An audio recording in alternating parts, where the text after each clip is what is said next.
हम लोग बात करने वाले अनुच्छेद 16 पे। तो अनुच्छेद 16 कहता है कि लोक नियोजन समता होगी। बिल्कुल सीधी सीधी बात करें, कोई इधर उधर की बात ही नहीं, कोई टेढ़ी मेढ़ी बात ही नहीं। जब शुरुआत करें तो बिल्कुल सीधी सीधी। अभी अनुच्छेद 16 हम देख ही नहीं रहे, उसकी भाषा क्या कहती मतलब ही नहीं। एक लेमैन, एक आम आदमी ये अनुच्छेद 16 को जिस रूप में समझता है उसी की बात करते हैं। एक आम आदमी जो समझता है अनुच्छेद 16 के संबंध में, यद्यपि उसे यह नहीं मालूम कि जो कुछ वो समझ रहा है ये अनुच्छेद 16 में लिखा है, लेकिन फिर भी उसने अपने स्रोतों से जो जानकारी प्राप्त की है उसके मुताबिक उसे ऐसा लगता है कि हिंदुस्तान में सबको एक बराबर अवसर है किसी भी जगह पर पहुंच जाने के लिए। और फिर ये जो फेसबुकीय विद्वानों का नया वर्ग तैयार हुआ है, समाज में नया विद्वानों का वर्ग तैयार हुआ, फेसबुकीय विद्वानों का, जो वो बताते हैं कि वो सच ही बोलते हैं। जिससे वो ये लगता है कि वो सच ही बोलते हैं, बाकी दुनिया झूठी बोलती है। अभी हम किसी का प्रोफाइल देख रहे थे, उस पर लिखा हुआ था कि मैं सच ही बोलता हूं। तो हमारा मन है कमेंट करे कि हम तो झूठी बोलते हैं। ठीक, तुम अपनी नजर में सच बोलते होगे, लेकिन जरूरी नहीं वो दूसरों की नजर में भी सच ही हो। खैर, ये एक नया वर्ग तैयार हुआ है और ये मूर्खों का वर्ग है। इसे मालूम कुछ भी नहीं है और ना ऑथेंटिक सोर्सों से ये कुछ मालूम करना चाहता है, बस उल्टी सीधी बात करना ही इनका लक्ष्य है और किसी भी प्रकार से प्रसिद्धि प्राप्त कर लेना, सोशल मीडिया इन्फ्लुएंसर इस रूप में खुद को विकसित कर लेना इनकी महत्वाकांक्षा है और उसके लिए कुछ भी करने को तैयार है। तो इन लोगों के सामने जब इस प्रकार की बात रखी जाती है कि हिंदुस्तान में प्रत्येक व्यक्ति को किसी भी अवसर को प्राप्त कर लेने की समान स्वतंत्रता है और सबके लिए अवसर समान रूप से खुले, तो ये इस प्रकार के कुतर्क शुरू करते हैं कि फिर सब डीएम क्यों नहीं हो सकते, फिर आईएएस का एग्जाम क्यों, फिर शिक्षक बनने के लिए या डॉक्टर बनने के लिए या वकील बनने के लिए विशेष प्रकार की परीक्षाओं का आयोजन क्यों। मेडिकल कॉलेज में उसे प्रवेश मिले जो मेडिकल कॉलेज में प्रवेश लेना चाहता है, क्योंकि भारत के सब नागरिक हैं। इसेंशियल एलिजिबिलिटी, इस नाम पर आप कुछ योग्यता निर्धारित ही क्यों करते हैं? क्योंकि इंटर पास वो बच्चा जिसे आप नीट क्वालिफाई करके या नीट क्वालिफाई घोषित करके मेडिकल कॉलेज में प्रवेश देंगे, वो हो सकता मैथमेटिक्स, फिजिक्स, केमिस्ट्री, बायोलॉजी ये हमसे बेहतर जानता हो, लेकिन चिकित्सा के क्षेत्र में मेरा और उसका ज्ञान, दोनों का ज्ञान शून्य है। न तो वो चिकित्सा के बारे में कुछ जानता है और न हम चिकित्सा के बारे में कुछ जानते हैं, और मैथमेटिक्स, फिजिक्स और केमिस्ट्री इसका चिकित्सा विज्ञान के सिद्धांतों से कोई ताल्लुक नहीं। तो आप ये नीट की परीक्षा उत्तीर्ण करने की बाध्यता ये रखी क्यों रहे? इंटर के बाद जो भी एमबीबीएस में प्रवेश लेना चाहता है या बीटेक में प्रवेश लेना चाहता है, पहले आओ पहले पाओ इस सिद्धांत के आधार पर सारे व्यक्तियों को प्रवेश क्यों नहीं मिलता? ठीक, आपकी बात सही हो सकती है कि संख्या सीमित है, इसलिए हम सबको प्रवेश नहीं दे सकते। तो योग्य विद्यार्थी एमबीबीएस करने के लिए जिसने नीट पास किया वही है। यह कैसे माना जाए? योग्य का मतलब तो सिर्फ इतना हुआ कि वो पागल ना हो, वो बात को समझने के योग्य हो। उसने नीट पास की या नहीं की, इसका चिकित्सक बनने की योग्यता से क्या संबंध? और आपने जो कंपटीशन आयोजित किया,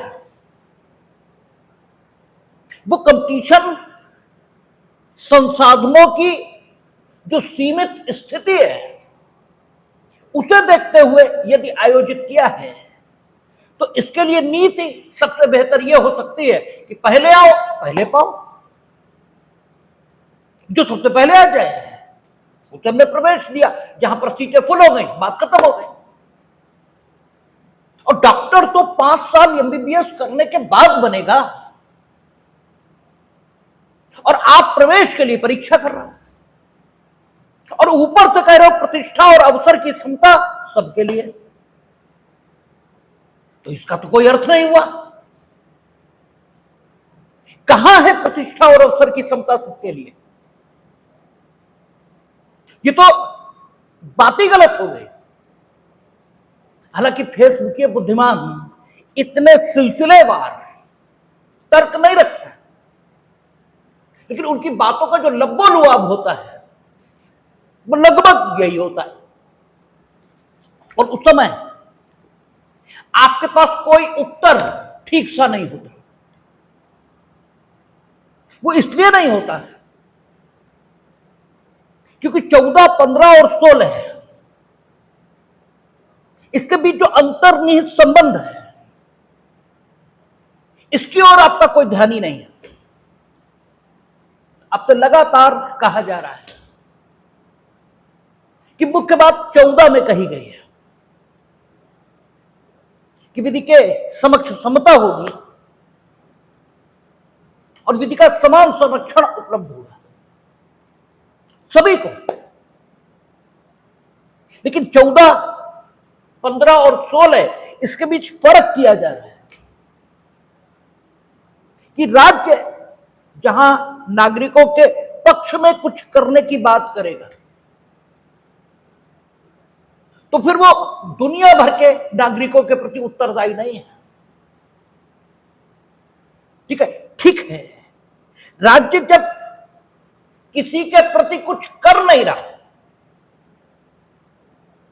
तब बात ठीक है कि भारत की धरती पर जो भी मौजूद होगा हम सबको समान नजर से देखेंगे,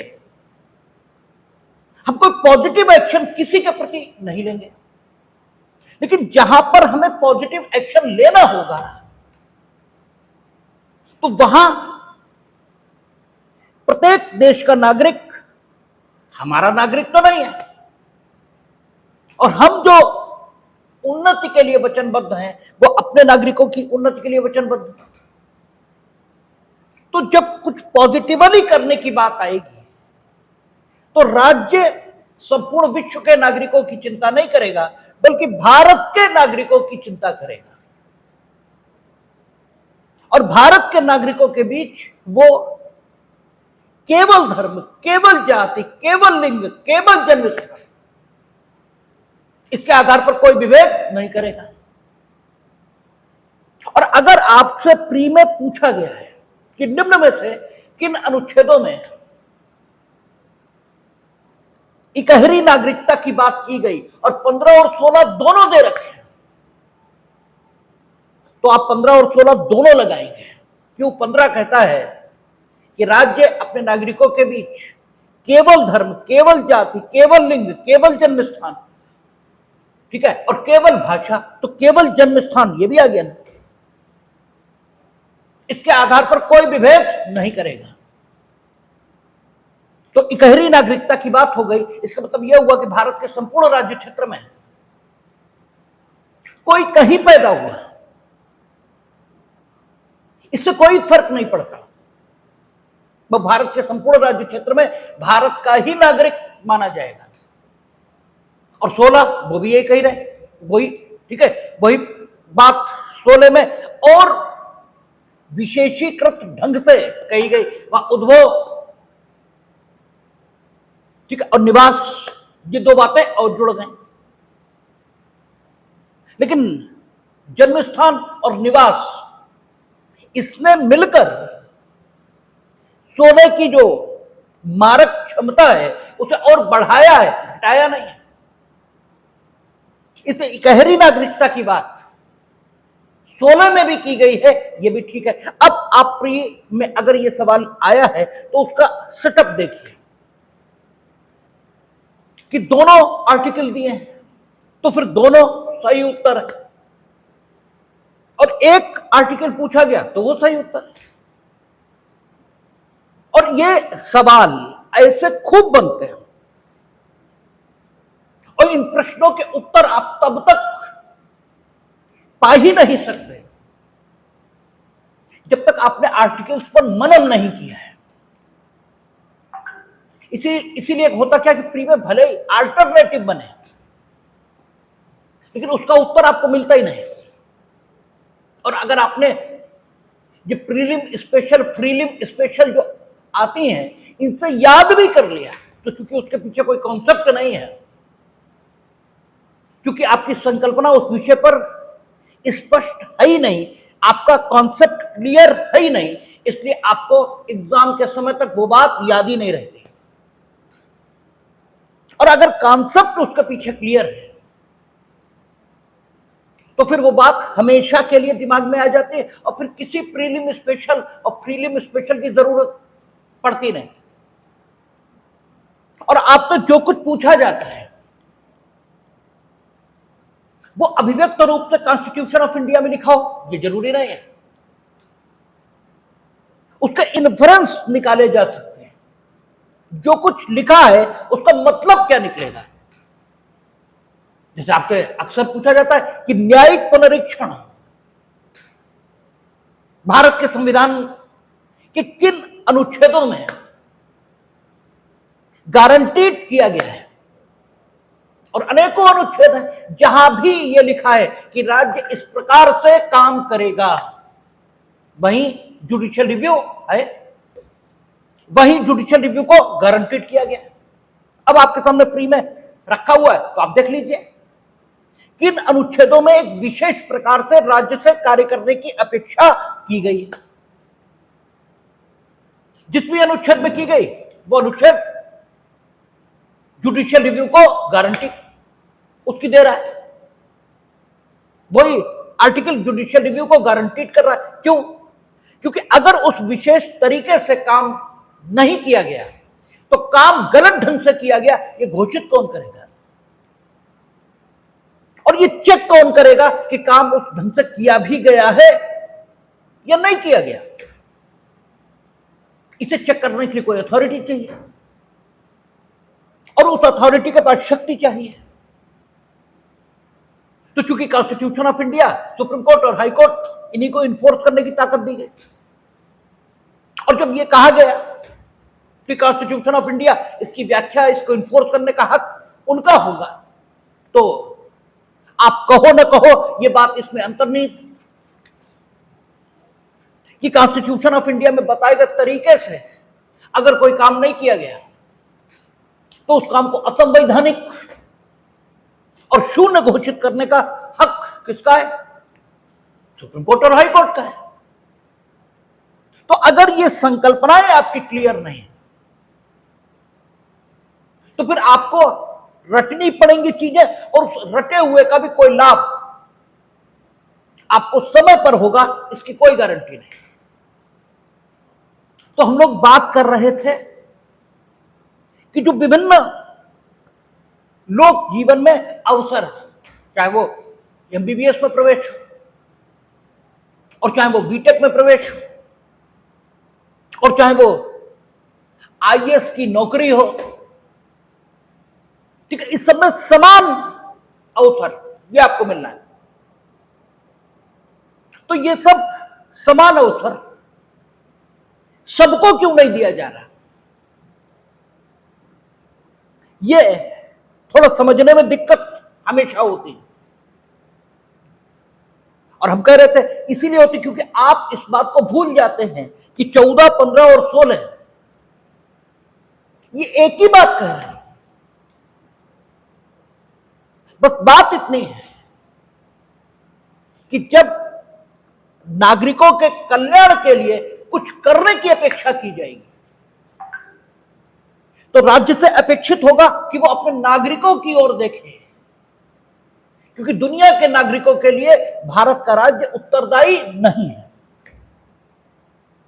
उनके कल्याण के लिए उनका राज्य वो चिंता करे, हम अपने नागरिकों की बात करेंगे। लेकिन अगर कल्याण के लिए कुछ करने की बात नहीं है, यानी पॉजिटिव एक्शन की बात नहीं है, लेकिन किसी के विरुद्ध हम सिर्फ इसलिए कि वो हमारे देश का निवासी नहीं है कुछ नुकसानदायक करना चाहें तो नहीं करेंगे। क्यों? ये हमारी विरासत का, ये हमारी संस्कृति का हिस्सा नहीं है। हमारी संस्कृति का हिस्सा यही है कि हमारी धरती पर कोई हो, अगर उसने हमारे देश के कानून का, हमारे देश की परंपरा का कोई उल्लंघन नहीं किया तो हम उसे मेहमान की तरह रखेंगे और उसके सुरक्षा और उसके पोषण का पूरा इंतजाम ये करेंगे। तो 14 इसकी व्यवस्था करता है। 14 भारत की धरती पर मौजूद सारे लोगों को उपलब्ध है, वो कोई हो। 14 हमारी सांस्कृतिक विरासत को रिप्रेजेंट करता है। ये ख्याल में ले लेने की बात है। और भारत की धरती पर अक्सर जो लोग मौजूद होंगे वे भारत के नागरिक होंगे, तो उन्हें 14 तो उपलब्ध है ही, क्योंकि वो तो सभी को उपलब्ध है।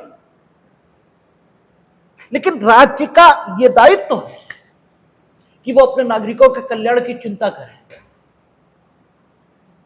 तो नागरिकों के जीवन में उनकी उन्नति सुनिश्चित की जा सके, इस पॉइंट ऑफ व्यू से, इस दृष्टिकोण से जब राज्य काम करना शुरू करेगा तो उसे किस ढंग से काम करना चाहिए, यह बात 15 और 16 में बताई गई है। केवल इतना है कि राज्य को किस ढंग से काम करना चाहिए, यह बात 15 और 16 दोनों में बताई गई।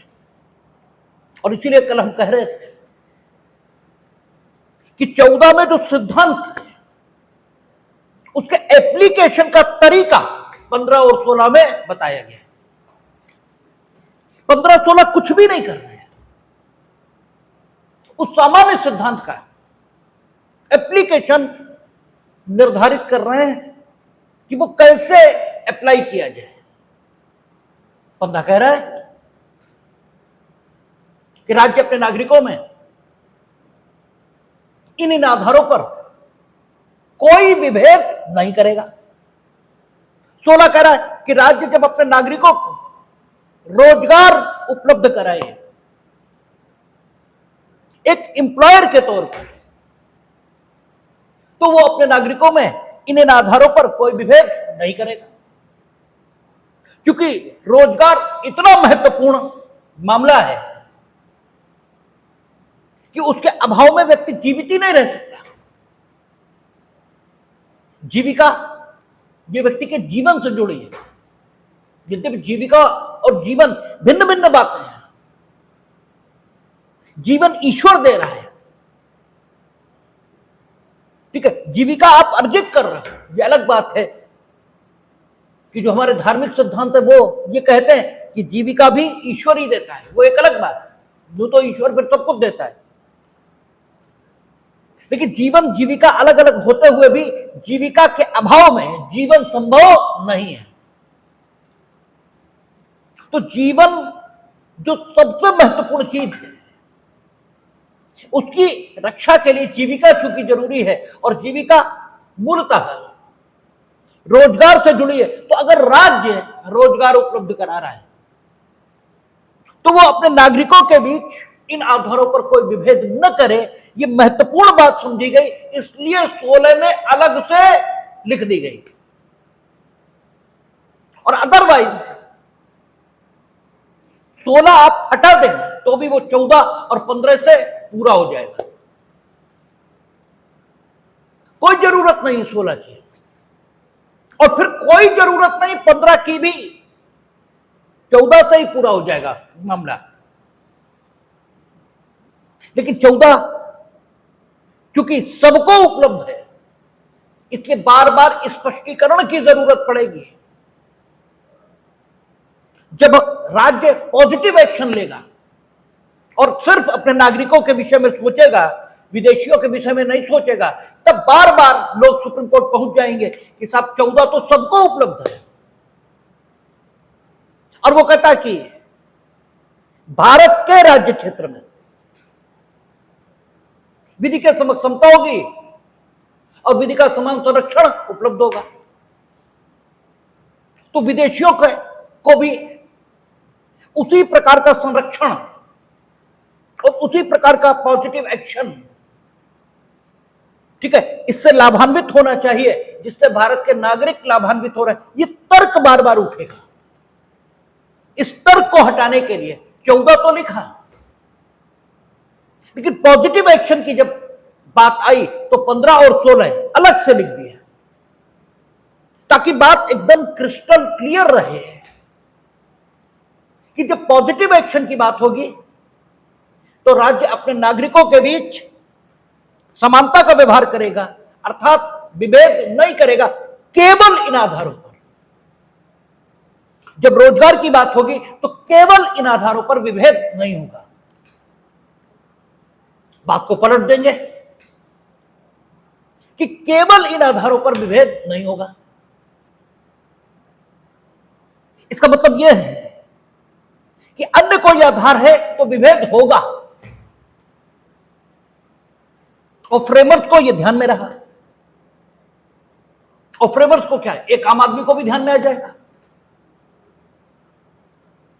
कि दुनिया में जितने लोग हैं वे योग्यता गुण, इसके आधार पर योग्यता गुण बुद्धि इन मामलों में समान नहीं है। उनकी क्षमताएं अलग है, संसाधनों की उपलब्धता, इस सबके आधार पर, उनकी शारीरिक संरचना, इस सबके आधार पर वे भिन्न भिन्न प्रकार की क्षमताओं और अक्षमताओं से, ठीक है, युक्त हैं। इस तथ्य को इग्नोर करना यह मूर्खता है। और यही कारण है कि अनुच्छेद 14 में विधि का समान संरक्षण सबको उपलब्ध होगा। इस कथन को सत्य बनाने के लिए वर्गीकरण की अनुमति दे दी गई, क्योंकि सबको समान संरक्षण देना है। और एक ही कानून से अगर सब शासित किए गए तो सबको समान संरक्षण मिल ही नहीं सकता। और प्रतिष्ठा और अवसर की वो क्षमता जो प्रियम्बल में गारंटीड हुई है भारत के नागरिकों के लिए, वहां भी प्रियम्बल में भी गारंटीड की है भारत के नागरिकों के लिए, संसार के नागरिकों के लिए नहीं, वो भी उपलब्ध कराई नहीं जा सकती। इसलिए वर्गीकरण, ये इसकी अनुमति मिली है, लेकिन वर्गीकरण युक्ति संगत, वर्गीकरण का जो उद्देश्य होना चाहिए उसको पूरा करने में सक्षम होना चाहिए, उस आधार को जिस आधार पर वर्गीकरण किया गया। और स्वयं वर्गीकरण का आधार यह भी वास्तविक बुद्धिमत्तापूर्ण और तर्कपूर्ण होना चाहिए। यह 14 से ही निकल आया।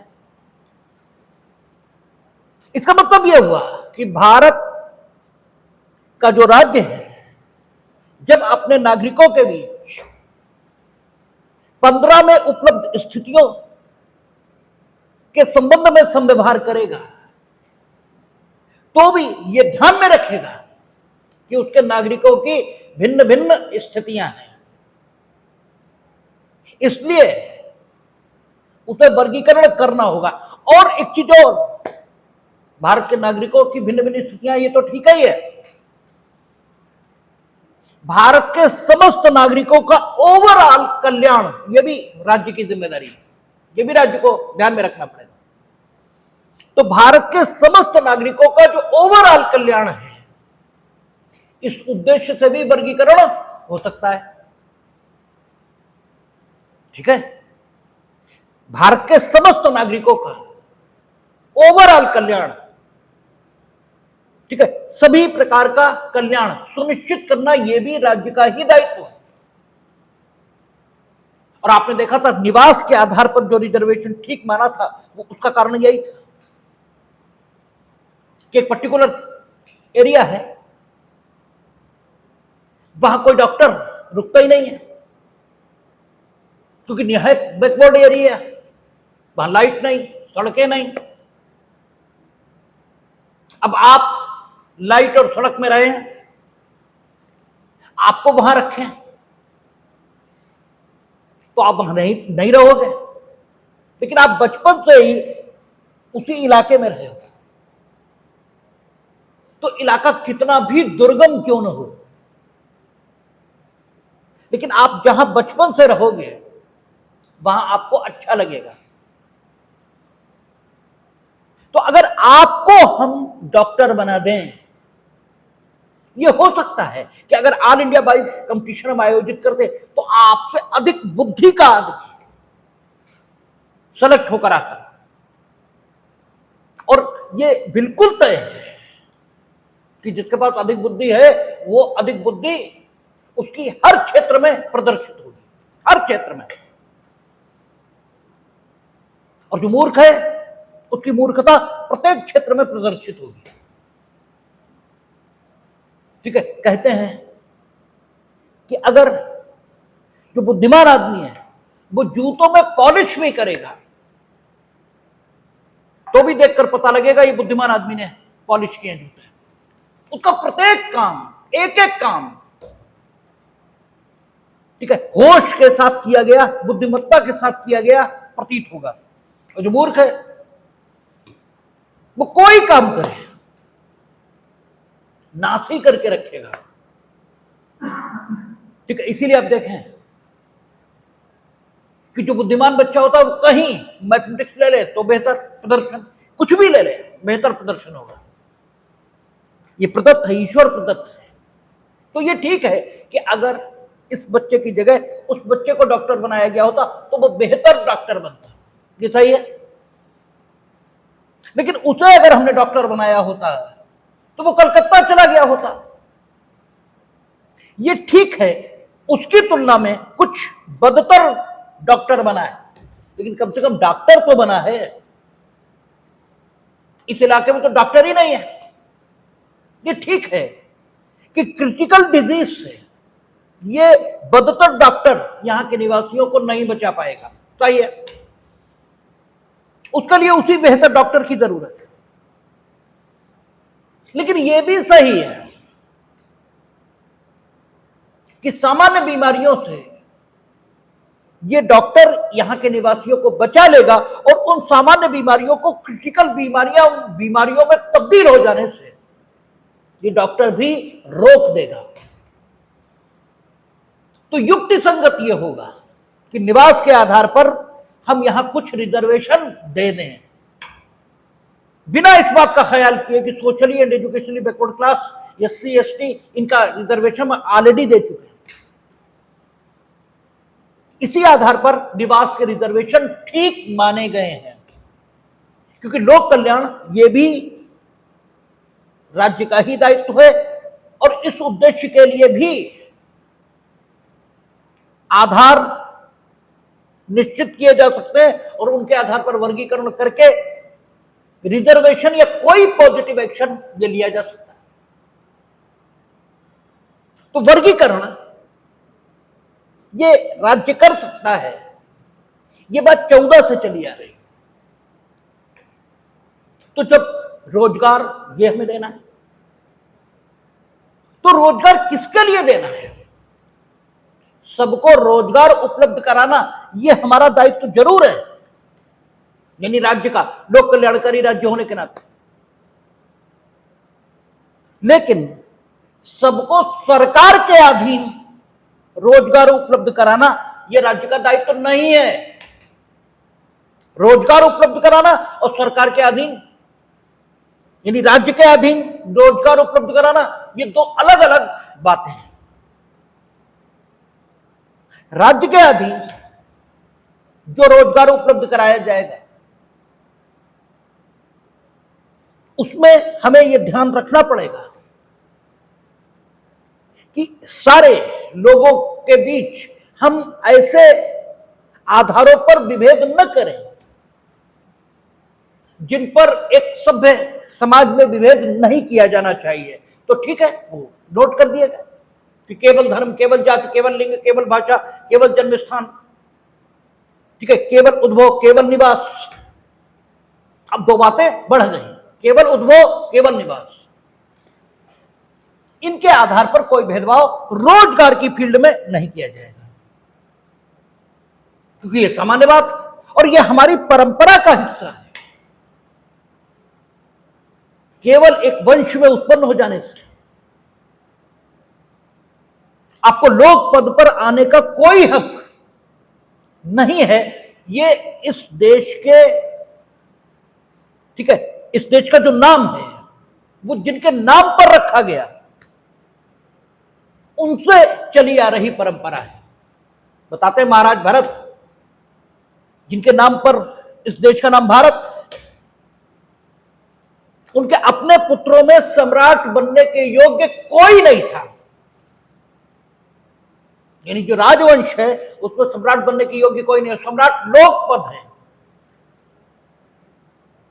ठीक है, सम्राट लोकपद है, उस योग्य कोई नहीं था उनके वंश में। और ये स्वयं उनका अपना निष्कर्ष था, किसी और का नहीं, क्योंकि तत्कालीन समय में सम्राट को ही सारे निर्णय लेने थे और विधायिका, कार्यपालिका और न्यायपालिका तीनों शक्तियां उसी में थी। ये स्वयं उन्हीं का निष्कर्ष है। तो उन्होंने जनता में से एक व्यक्ति को उठा करके राज सिंहासन पर बिठा दिया, क्योंकि उन्होंने कहा कि प्रजा भी राजा के लिए पुत्रवत है, तो प्रजा के जो पुत्र हैं वो भी मेरे ही हैं। तो यह हमारी सांस्कृतिक विरासत का हिस्सा है कि वंश इसके आधार पर, हालांकि हमारे यहां तो ये परंपरा एक तरफ है और दूसरी तरफ गांधी खानदान है, वहां तो प्राइम मिनिस्टर ही पैदा हो रहे हैं। भारत रत्न तब तक पैदा होते रहे उस खानदान में जब तक सत्ता वहां रही, निर्बाध, उसके बाद भी रही, लेकिन वो निर्बाध नहीं थी। जब तक निर्बाध सत्ता उनके पास रही तब तक रत्न ही पैदा हुए। उसके बाद से दिक्कत आ गई थोड़ी, फिर आ जाए निर्बाध सत्ता, फिर पैदा होने लगेंगे रत्न, ठीक है। तो लेकिन वंश के आधार पर लोक पदों पर नियुक्ति ये हमारे यहां की परंपरा नहीं है। इसलिए ठीक है, किसी विशेष वंश में निवास के, किसी विशेष वंश में पैदा होना, कहीं निवास विशेष स्थान पर होना, धर्म, जाति, लिंग, भाषा, इस सब के आधार पर हमारे यहां कभी भी राज्य ने लोक पदों में नियुक्ति इसके लिए कोई विभेद किया ही नहीं, तो वो मना है। लेकिन ये लिखा है, केवल शब्द का प्रयोग हुआ है कि धर्म, जाति, केवल इसी कारण से किसी व्यक्ति को किसी लोक पद पर नियुक्त नहीं किया गया, यह गलत है। लेकिन किसी विशेष धर्म का व्यक्ति ही इस विशेष पद से जुड़े हुए लोक कर्तव्यों का निर्वहन कर सकता है, इसलिए एक धर्म विशेष के व्यक्ति को एक लोक पद पर लाया गया, ये दूसरी बात हो गई। अब धर्म नहीं है कंसीडरेशन, अब लोक व्यवस्था कंसीडरेशन हो गई, क्योंकि बात यह है कि एक विशेष धर्म का व्यक्ति ही एक विशेष लोक पद से जुड़े हुए दायित्वों को भलीभांति समझ सकता है। इसलिए उस धर्म विशेष के व्यक्ति को उस लोक पद पर रखा गया है, अन्यथा उस लोक पद पर कोई भी आ सकता है। जैसे वक्फ, इसका प्रबंधक मुस्लिम ही होना चाहिए, इसलिए नहीं कि हिंदू उसका प्रबंधक नहीं हो सकता, इसलिए कि वक्फ से जुड़ी हुई जो चीजें हैं उनको ठीक प्रकार से एक मुस्लिम समझ सकता है, इसलिए हिंदू को वहां नहीं आना चाहिए। लेकिन इस सिद्धांत का जो दुरुपयोग है वो कैसे हुआ? ये तो कहा गया कि वक्फ का प्रबंधक मुस्लिम नहीं होना चाहिए, तो फिर आपका कुंभ मेले के प्रबंधक आजम खां क्यों होने चाहिए?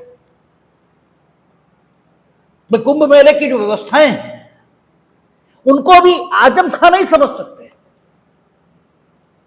उनको भी एक हिंदू समझ सकता है। तो चीजों का दुरुपयोग ऐसे होता है। ठीक है, आप कुछ विशेष लोगों को खुश करने के लिए और कुछ विशेष लोगों को संदेश देने के लिए इस प्रकार से जब विभेद करते हैं तो संविधान में जो लिखा है उसका दुरुपयोग ये होता है, ये दुरुपयोग है चीजों का। ठीक है, और मूर्ख व्यक्ति चीजों के दुरुपयोग में माहिर होता है, वो दुरुपयोग खूब करता है। आप कुछ भी समझा लो, जैसे हिंदू धर्म ने कहा कि ईश्वर तुम खुद हो,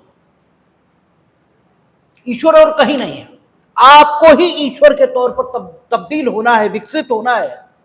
और उसने सिद्धांत दिया मैं ही ब्रह्म हूं। ठीक है, ये इसलिए दिया गया था कि जब मैं ही ब्रह्म हूं तो मेरा ही विस्तार आप है, हम में आप में कोई भेद नहीं है फिर। ठीक है, और हम आपका बुरा अगर कर रहे हैं तो हम अपना ही बुरा कर रहे हैं। क्यों? क्योंकि हम ही ब्रह्म हैं, और जब हम ही ब्रह्म है तो हम ही तो सब जगह है। ये इसलिए दिया गया। लेकिन मूर्ख ने इस बात का क्या अर्थ लिया कि जब हम ही ब्रह्म हैं तो हम जो करें वो ठीक है। ठीक है, तो मूर्ख तो कुछ भी अर्थ निकाल सकता है। ठीक है, जैनियों ने कहा कि ब्रह्म कहीं नहीं है, सिर्फ तुम ही तुम हो। ठीक है, इसलिए तुम्हें रोकने वाला कोई नहीं है, सिर्फ आत्मा है, परमात्मा कहीं नहीं है। ठीक है, आत्मा को ही अंतिम रूप से विकसित होना है। तो उसने कहा कि परमात्मा है ही नहीं तो फिर चक्रों में क्यों पड़ना? हमारी आत्मा हम जो चाहें तो करें। तो बातें क्यों कही गई और मूर्ख ने उनका क्या इंटरप्रिटेशन कर दिया, वो बात अलग है। ये कहा केवल धर्म, केवल जाति, केवल लिंग, केवल जन्म स्थान, इसके आधार पर राज्य अपने नागरिकों में रोजगार उपलब्ध कराने के दृष्टिकोण से कोई विभेद नहीं करेगा। इसका मतलब यह हुआ कि धर्म, जाति, लिंग, जन्म स्थान ये अकेले अकेले विभेद करने के आधार नहीं हो सकते, लेकिन इनके साथ कुछ और जुड़ जाए तो फिर ये विभेद करने के आधार हो सकते हैं। ठीक है, क्योंकि जैसे हमने कहा ना कि वक्फ का प्रबंधक मुसलमान ही होना चाहिए, क्योंकि वहां व्यवस्था का सवाल है, वहां धर्म का सवाल नहीं है। कोई हिंदू यह आपत्ति नहीं उठा सकता कि सब केवल धर्म, ये तो मना है। तो फिर हम क्यों नहीं? वक्फ बोर्ड के चेयरमैन ये हो सकता है। ठीक है, आप तो केवल धर्म के आधार पर वक्फ बोर्ड का चेयरमैन होने से हमें वंचित कर रहे हो, जो अनुच्छेद 16 मना करता है। हम भी नागरिक और मुसलमान भी नागरिक, और यही तर्क कुंभ मेले के संबंध में दिया जा सकता है। ठीक है, लेकिन यहां पर एक विशेष धर्म का व्यक्ति एक विशेष जगह पर होना चाहिए, ये इसलिए नहीं कहा गया कि दूसरे धर्म के व्यक्ति को वंचित करना है उस जगह पर आने से, इसलिए नहीं, बल्कि व्यवस्था, उस पद से जुड़ी हुई जो व्यवस्थाएं हैं उनको ठीक ढंग से उस एक विशेष धर्म का व्यक्ति समझ सकता है, चला सकता है, इसलिए विभेद किया गया। तो केवल धर्म, केवल लिंग, केवल जाति, केवल जन्म स्थान, यह विभेद के आधार नहीं हो सकते, ऐसा 16 में कहा। तो इसका मतलब यह हुआ कि कोई उद्देश्य, जैसे वहां क्या है, उस पद से जुड़ी हुई व्यवस्थाओं को सुचारू ढंग से चलाना, यह उद्देश्य है। तो वर्गीकरण कर दिया हमने कि केवल मुसलमान, केवल हिंदू ये इस लोक पद पर नियुक्त किए जाएंगे, यह वर्गीकरण कर दिया। और वर्गीकरण का आधार कैसा है? वास्तविक भी है, तर्कपूर्ण भी है, बुद्धिमत्ता पूर्ण भी है, और इसका एक युक्ति संगत संबंध यह भी जुड़ रहा है। किससे? वर्गीकरण के उद्देश्य। तो ठीक यही बात रोजगार के क्षेत्र में भी लागू की जाएगी। मतलब यह भी रोजगार का क्षेत्र है और अन्य वे क्षेत्र जो रोजगार के अन्य क्षेत्र है उनमें भी लागू होगी। रोजगार आपको देना यह हमारी जिम्मेदारी है, सही है, लेकिन भारत के समस्त नागरिकों का कल्याण यह भी हमारी जिम्मेदारी है। और भारत के नागरिकों का कल्याण ही नहीं, तो भारत के नागरिकों का अधिकाधिक कल्याण, यह मेरी जिम्मेदारी है। ठीक है ना? जैसे एज अ विद्यार्थी केवल पास होना यह आपका उत्तरदायित्व तो नहीं है। आपका उत्तरदायित्व बहुत अच्छे नंबरों से पास होना, यह है लक्ष्य। तो यह नहीं कि हम जिले को खाली एक डीएम देंगे, हम जिले को ऐसा डीएम देंगे जो जिले को सर्वाधिक अच्छे ढंग से व्यवस्थित कर सके और चला सके।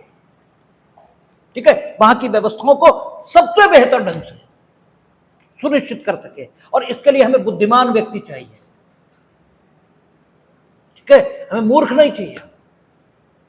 मूर्ख इसे हम, ठीक है, मार डालेंगे, ऐसी बात नहीं। जैसा हिटलर ने कहा, हिटलर ने तो यही कहा, उसने तो यह कहा कि सबको शादी करने का ही हक नहीं है, क्योंकि अगर आप मूर्ख हैं तो साइंस कहती है, ठीक है, कि कोई उत्परिवर्तन, ठीक है, एक म्यूटेशन नाम की चीज, एक म्यूटेशन की थ्योरी चलती है साइंस में, कि अकस्मात कुछ हो जाता है और चीजें बदल जाती हैं। वो क्यों होता है पता नहीं, लेकिन हो जाता है। ठीक है? तो मूर्ख में अकस्मात कुछ हुआ और उसके वंश में विद्वान पैदा होना शुरू हो गए, तो एक अलग बात है। सामान्य नियम यही है कि मां बाप के गुण बच्चे में आएंगे, तो वो कहता तो मूर्खों की फौज बना क्या करना है, शादी सिर्फ बुद्धिमानों करनी चाहिए बस, ताकि रेसस बुद्धिमान पैदा हो। ठीक है? मूर्खों को कोई मतलब ही नहीं, क्यों करे वो शादी। और संभवतः हिटलर ने ये जो बात है वो पशुओं से ग्रहण की होगी। बहुत सारे पशु हैं जहां जो सबसे योग्य, ठीक है, सबसे ताकतवर, ठीक है, उस जानवरों के उसका नेता होगा, उसी को शादी करने का या आगे कंटिन्यूएशन ऑफ द प्रोजेनी का हक है, बाकी जानवरों में नहीं है। तो हिटलर इसी ढंग की बातें करता है। तो हमें क्या करना है? मूर्ख को मारना नहीं है, लेकिन मूर्ख के हाथ में व्यवस्था यह भी नहीं देनी है। ठीक है? सबसे बेहतर जो आदमी है, अब सबसे बेहतर का चुनाव कैसे हो? ठीक है? हमारा लक्ष्य क्या है? हमारा लक्ष्य है एक लोक व्यवस्था को सुनिश्चित करना, क्योंकि राज्य के अधीन जितने पद होंगे, राज्य के अधीन जितने रोजगार होंगे और राज्य के अधीन जितने पद होंगे, या यूं कहें राज्य के द्वारा जितने रोजगार उपलब्ध कराए जाएंगे और राज्य के अधीन जितने पद होंगे, ऑफिस एंड एम्प्लॉयमेंट, दो बातें, एक शब्द होता है ऑफिस, एक शब्द है एम्प्लॉयमेंट। राज्य के अधीन एक रोजगार है और राज्य के अधीन एक पद है। प्रधानमंत्री रोजगार नहीं है, प्रधानमंत्री एक पद है, ठीक है, डीएम रोजगार नहीं है, डीएम एक पद है, ठीक है। तो ऑफिस एंड एम्प्लॉयमेंट कि वही अंतर है जो सेवक और स्वामी के बीच आपने देखा था। हालांकि ठीक वही नहीं है, ठीक वही नहीं है, लेकिन उस जैसा है। जो स्वामी भी काम करता है और सेवक भी काम करता है, लेकिन दोनों का फर्क सहज अनुभव करने योग्य है। स्वामी इस ढंग से काम करेगा कि कोई देखे न देखे, लेकिन काम में कोई कमी नहीं रहनी चाहिए, क्योंकि चीज मेरी है। इसका लाभ और नुकसान हमें ही होगा। और सेवक जिस भाव को लेकर काम करेगा कि बस मालिक कह ना पाए कुछ, ठीक है, दूसरे कुछ कह ना पाए कि तुमने ठीक से नहीं किया, बाकी ठीक से हो या बाढ़ में जाए, हमसे मतलब नहीं। जैसे अक्सर हमारा विनय तो इसी प्रकार से काम करता है, उसकी आदत ही इसी प्रकार से काम करने की कि बिल्कुल आप कुछ कह ना पाए, बस इतना करेगा वो, बाकी हो या बाढ़ में चला जाए। और तभी हमें बहुत तेज गुस्सा आने लगती है, क्योंकि जैसे हमने कहा दरवाजा बंद कर दो, तो कुछ तुम्हारी बुद्धि होनी चाहिए ना कि मान लीजिए एसी चला है, कमरा ठंडा है, ठीक है, और एक बार हमने कहा था कि दरवाजा बंद कर दो, क्योंकि उस समय ये स्थिति थी, इसलिए हमने कहा था कि ताकि बाहर की गर्म हवा जल्दी अंदर ना आए और थोड़ी देर ठंडा रहेगा। लेकिन नहीं, अब उसने परमानेंट ये बात ले ली, अब जब भी वो जाएगा दरवाजा बंद कर देगा। अब जून की गर्मी है, 2 घंटे से लाइट नहीं है, ठीक है, हम कमरा खोल कर बैठे हैं, वो आएगा अपने दरवाजा बंद करे चला जाएगा। अब आपसे कहीं तुमने क्यों बंद कर, बोले आप ही ने तो कहा था जब जाया करो तो दरवाजा बंद कर दो। ये सेवक का भाव है, ठीक है। तो सेवक और स्वामी, इसके बीच फर्क है। सेवक इस ढंग से काम करता है, क्यों, उसे काम का लाभ प्राप्त नहीं होता। काम हो तो उसकी सेहत पर असर नहीं, और काम न हो तो उसकी सेहत पर असर नहीं। उसकी सेहत पर जितना असर आना है, यानी उसे जितना पारिश्रमिक मिलना है, वो तो मिलना ही है। स्वामी की सेहत पर असर है। ठीक यही स्थिति ऑफिस एंड एम्प्लॉयमेंट इसमें देखी जाती है। जो राज्य के अधीन पद है, वो स्वयं व्यक्ति की प्रतिष्ठा, व्यक्ति की, ठीक है, कहते हैं ये डीएम साहब बहुत अच्छे हैं, वो वाले बहुत बेवकूफ थे, क्योंकि ठीक है कि उस पद से हटना भी होगा व्यक्ति को, फिर भी पद एक स्थायी प्रकृति की चीज है। उस पद के साथ कुछ निश्चित प्रकार के उत्तरदायित्व होते हैं, वो जुड़े होते हैं, और पद व्यक्ति से अलग होता है, ये उसकी विशेषता है। यानी पद हमेशा रहेगा, व्यक्ति रहे न रहे। उस पद के साथ कुछ उत्तरदायित्व हैं, व्यक्ति जब भी उस पद पर आएगा तब वो उन उत्तरदायित्वों को ग्रहण करेगा और उनका निर्वहन करेगा। ये पद की विशेषता है। हम लोगों ने पढ़ा था जब हम लोग संसदीय विशेषाधिकार, राष्ट्रपति आदि पढ़ रहे थे कि राज्य के अधीन कोई पद धारण नहीं करेगा, और यदि उसने राज्य के अधीन या केंद्र सरकार या राज्य सरकार के अधीन कोई पद धारण कर रखा है तो राष्ट्रपति, उपराष्ट्रपति या विधायिकाओं का सदस्य ये होने के अयोग्य होगा। ये बात पढ़ी थी। तो ऑफिस अलग बात है और एम्प्लॉयमेंट ये अलग बात है। एम्प्लॉयमेंट राज्य के अधीन रोजगार है, और वो बस सेवक जैसी बात है। आपको नगर पालिका में बाबू की नौकरी मिली, इससे क्या फर्क पड़ता है, हमने आपको उठाया, अब तहसील में बाबू बना दिया। आपको एक निश्चित पैसा मिलना है और एक निश्चित प्रकार का काम करना है। वो काम यहां करना है और वहां करना है, इससे मतलब ही नहीं। आपका ये रोजगार है। तो रोजगार अलग बात होती है, एम्प्लॉयमेंट एंड ऑफिस ये दो अलग अलग बात है। और 16, अभी हमने 16 की बात शुरू नहीं की है। 16 क्या लिखा है एग्जैक्ट वो नहीं बात कर रहे हैं। 16 कहता है राज्य अपने नागरिकों के बीच इन आधारों पर रोजगार और ऑफिस एंड एम्प्लॉयमेंट इन्हें देने में कोई विभेद नहीं करेगा। ये कहता है केवल इन आधारों पर कोई विभेद नहीं करेगा रोजगार या पद देने में। केवल, इसका मतलब विभेद करने का आधार इन आधारों को छोड़कर अन्य कोई है, वो भले ही भागता इन आधारों से भी संबंधित है और भागता किसी अन्य बात से भी संबंधित है, यह पूर्णता किसी अन्य बात से संबंधित है, दोनों ही दशाओं में राज्य विभेद कर सकेगा। यह बात भी यहां से निकल आती है, क्योंकि केवल इस आधार पर नहीं करेगा, बात खत्म। जैसे हमने कहा कि बक्स वहां केवल धर्म आधार थोड़ा ही है, लोक व्यवस्था यह भी आधार है, तो पार्टली वो और पार्टली कुछ और, यह विभेद का आधार है, इसलिए हो सकता है। केवल धर्म ये नहीं हो सकता, केवल लिंग नहीं हो सकता।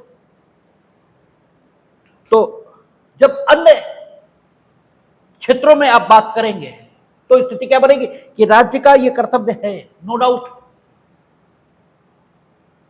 कि वो आपको रोजगार उपलब्ध कराए। राज्य का यह भी कर्तव्य है कि रोजगार और पद देने में केवल इन आधारों पर विभेद न करे, लेकिन राज्य का यह भी कर्तव्य है कि राज्य अपने नागरिकों के कल्याण की चिंता करे, और राज्य का यह भी कर्तव्य है कि राज्य अपने नागरिकों के अधिकाधिक कल्याण की चिंता करे। इसका अर्थ यह निकल आता है कि राज्य जब क्या करेगा, रोजगार और पद ये देगा अपने अधीन अपने नागरिकों को, तो ठीक है कि केवल इन आधारों पर विभेद नहीं करेगा, लेकिन इस बात का तो ख्याल रखेगा कि वो अपने अधीन जिन सेवाओं को सृजित कर रहा है, अर्थात जिन सेवाओं को सुचारू रखने के लिए पद और रोजगार का सृजन कर रहा है, वे सेवाएं किन व्यक्तियों के द्वारा सर्वाधिक अच्छे ढंग से चलाई जा सकती हैं, उन व्यक्तियों के चयन के लिए जो पद्धति अपनाई जानी चाहिए, उस पद्धति को राज्य अपनाए और सर्वाधिक योग्य नागरिकों का चयन करे। यह तो राज्य कर ही सकता है, केवल इस आधार पर विभेद नहीं कर सकता कि धर्म, जाति, लिंग, भाषा, जन्म स्थान। लेकिन अगर राज्य को यह लगता है कि केवल धर्म, जाति, लिंग, भाषा का सवाल नहीं है, सवाल यह है कि नागरिकों का यह वर्ग जो सबसे बेहतर तरीके से सेवा का संचालन कर सकता है, वो हमने आइडेंटिफाई किया है, तो अन्य नागरिक उनके साथ कोई विभेद हुआ, ये कम से कम कहना ठीक नहीं है। तो राज्य केवल धर्म, जाति, लिंग, भाषा, जन्म स्थान इसके आधार पर विभेद न करते हुए किसी भी सेवा के संबंध में सबसे योग्य नागरिकों के चयन हेतु विभिन्न प्रकार की परीक्षाओं का आयोजन करता है, ठीक है ना। और विभिन्न प्रकार की परीक्षाओं के आयोजन के माध्यम से वो एक वर्ग निर्धारित करता है, ठीक है। ये वर्गीकरण की ही प्रक्रिया है, ठीक है। ये वर्गीकरण की प्रक्रिया का विस्तार है कि वे लोग, राज्य के वे नागरिक जो नीट की परीक्षा उत्तीर्ण कर लेंगे, उन्हें हम एमबीबीएस में प्रवेश देंगे। ये वर्गीकरण की प्रक्रिया। और क्यों? क्योंकि हमें इन्हें डॉक्टर बना देना लक्ष्य नहीं है, हमारे सामने बेहतर स्वास्थ्य सुविधाएं ये उपलब्ध कराना देश के नागरिकों को, ये लक्ष्य है। और चूंकि बेहतर स्वास्थ्य सुविधाएं हमें देनी है, तो एमबीबीएस की पढ़ाई जिनकी समझ में सबसे बेहतर ढंग से आ सकती है, उन नागरिकों का चयन ये हमारा कर्तव्य बन जाता है। भाई उन नागरिकों का हम चयन करें ना जो सबसे बेहतर ढंग से एमबीबीएस की पढ़ाई को समझ सकते हैं। तो उन नागरिकों के चयन के लिए हम कोई प्रक्रिया तो अपनाएंगे, और यह स्वयं सिद्ध है कि व्यक्ति जन्म से कुछ चीजें लेकर आता है। ठीक है, हमें वैचारिक बात आप समझाओ मेरी समझ में खूब आती है।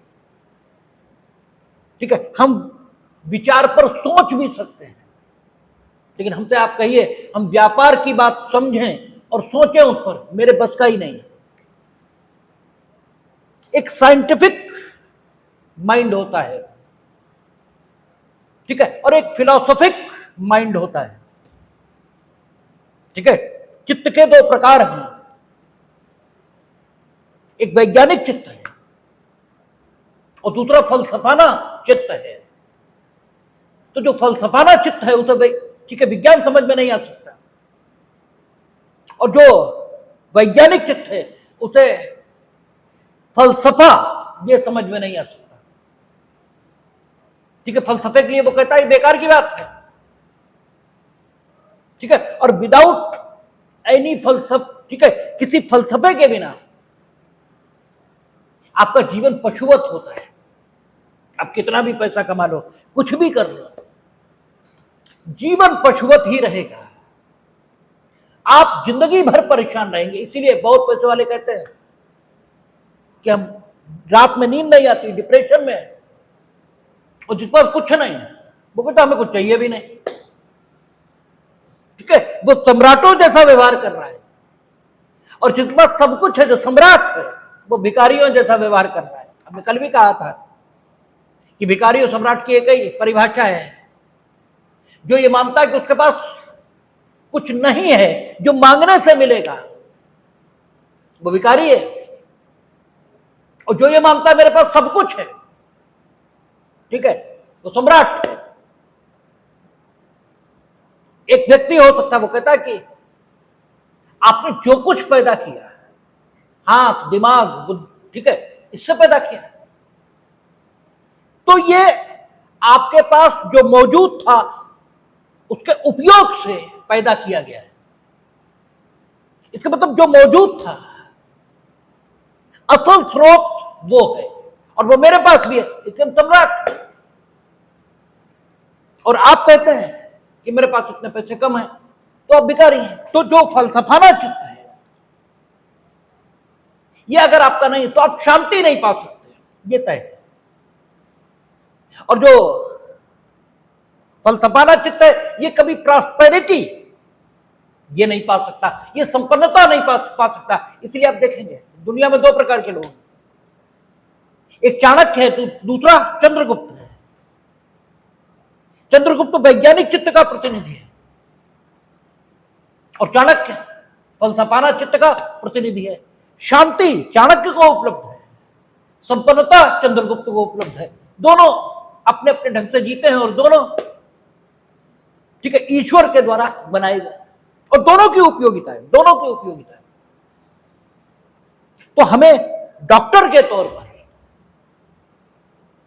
एक वैज्ञानिक चित्त का आदमी चाहिए, और वैज्ञानिक चित्त के लोगों में भी सबसे बेहतर चाहिए, जितने बेहतर हो सकता है। इसलिए एलिजिबिलिटी टेस्ट रखे जाते हैं।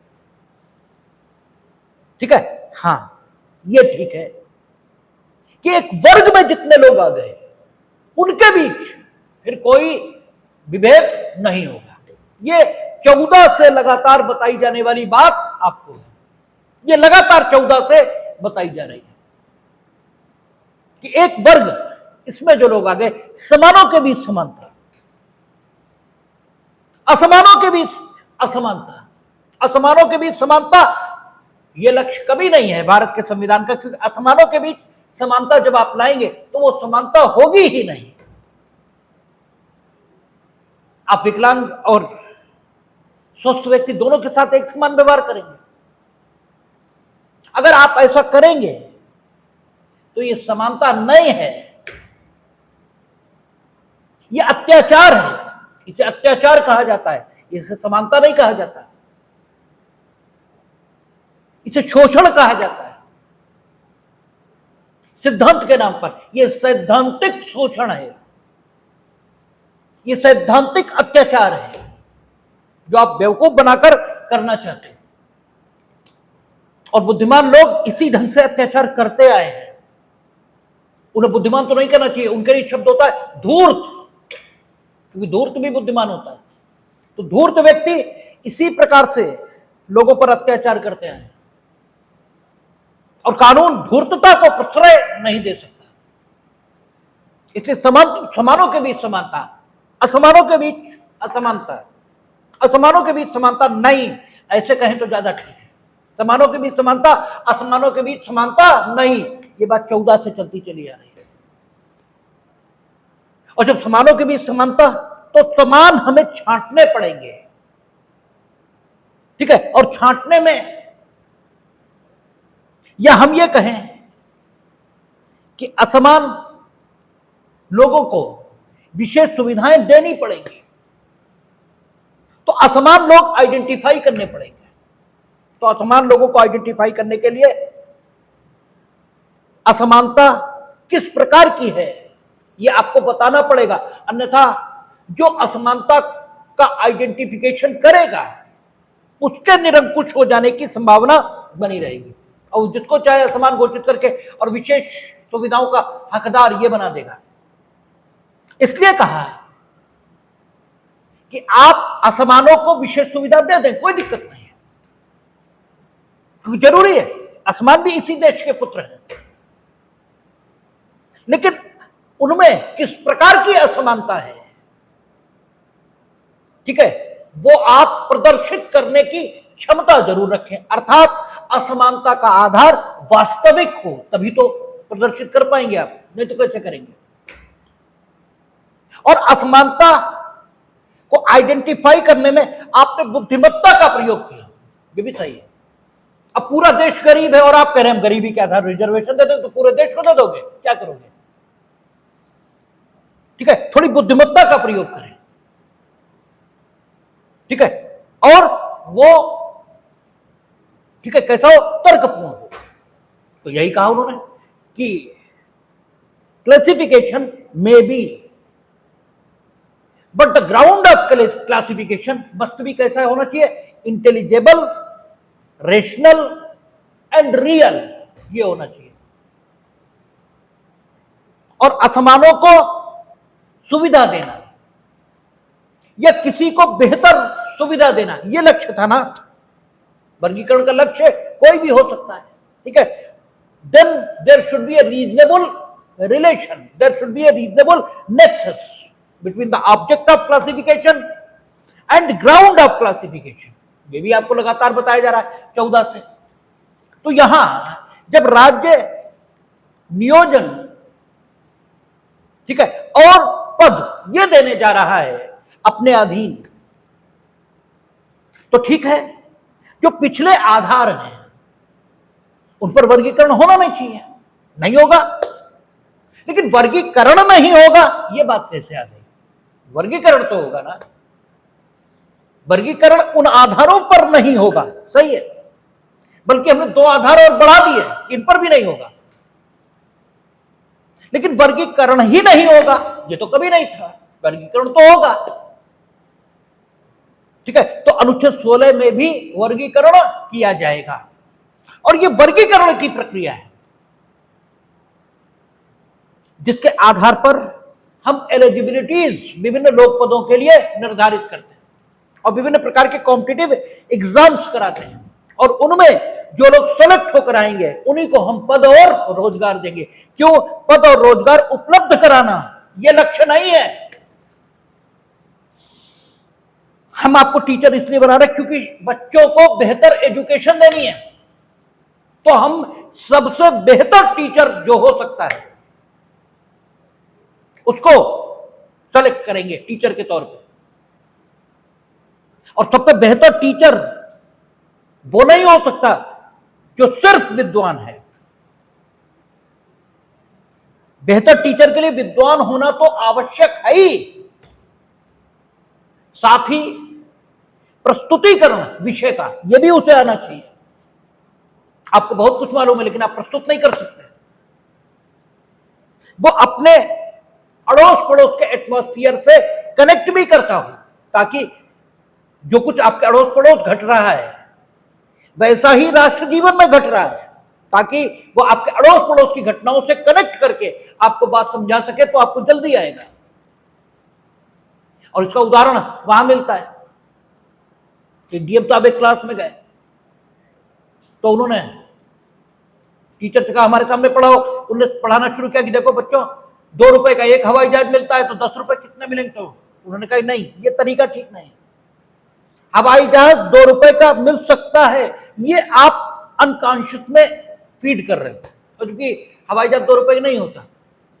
ये जब बड़े होंगे तो आपको झूठा मानेंगे, एक अजीब सी घिन इनके मन में आपके प्रति पैदा होगी। आप ये कहो ना, और हवाई जहाज इन्होंने देखा भी नहीं क्योंकि नर्सरी केजी के बच्चे हैं। चलो आज तो बच्चे देख ही लेते हैं। आप इन्हें ये समझाओ ना, 2 रुपए का एक बिस्कुट का पैकेट मिलता है, 2 रुपए की एक टॉफी मिलती है, 10 रुपए कितनी मिलेगी? टॉफी बिस्कुट ये इन्होंने देखे, ज्यादा समझ में आएगा। तो एक बेहतर टीचर वो हो सकता है जो आपके अड़ोस पड़ोस घटने वाली घटनाओं को राष्ट्र जीवन से कनेक्ट करके बता सके। तो हम ऐसा टीचर चुनेंगे तो हम खाली विषय का टेस्ट नहीं लेंगे, हम इंटरव्यू भी लेंगे, और इंटरव्यू से आपकी पर्सनालिटी को असेस करेंगे कि आप बहुत निराशावादी तो नहीं हो, क्योंकि टीचर को निराशावादी भी नहीं होना चाहिए। तो एक योग्य टीचर का चयन, क्योंकि रोजगार उपलब्ध कराना, पद उपलब्ध कराना ये लक्ष्य नहीं है। लक्ष्य है उस पद और रोजगार से जुड़े हुए कर्तव्यों का सम्यक निर्वहन। तो उन कर्तव्यों के सम्यक निर्वहन हेतु वर्गीकरण की प्रक्रिया ये अपनाई जाती है, और नागरिकों का, सारे नागरिकों के, ठीक है, सारे नागरिकों के, ठीक है, या यूं कहें सारे नागरिकों में से एक वर्ग का निर्माण किया जाता है, और उस वर्ग में से योग्य लोगों का चुनाव, जो सर्वाधिक योग्य हैं उनको वहां पर लाया जाता है। इस प्रक्रिया को आप विभेद पूर्ण प्रक्रिया नहीं कह सकते, दिखाई नहीं जा सकता। और हमें यह मालूम है कि पर्टिकुलर रोजगार या पर्टिकुलर पद पर जाने योग्य संभावना और जाने योग्य क्षमता से युक्त नागरिकों के पाए जाने की संभावना किस विषय में शिक्षित नागरिकों में सर्वाधिक होगी, बस वही एलिजिबिलिटी हम निर्धारित करते हैं। और जैसे डीएम की पोस्ट है या आईएएस की पोस्ट है, उसके लिए हम कुछ भी निर्धारित नहीं करते। आप कोई विषय ले लो, हम एक टेस्ट लेंगे, ऑप्शनल आपको लेने हैं कि हम इस विषय में देंगे, क्योंकि डीएम को सबसे सम्यवार करना है, ठीक है ना। तो एक योग्य नागरिक का चयन इस प्रकार से होता है वर्गीकरण की प्रक्रिया के माध्यम से। तो जो ये एलिजिबिलिटी क्राइटेरियन है, ये वर्गीकरण की प्रक्रिया है। आज 16 का हमने आपका के सामने एक परिचयात्मक, एक इंट्रोडक्टरी बात रखी। कल बताते हैं 16(1) 16(2) क्या कहते हैं।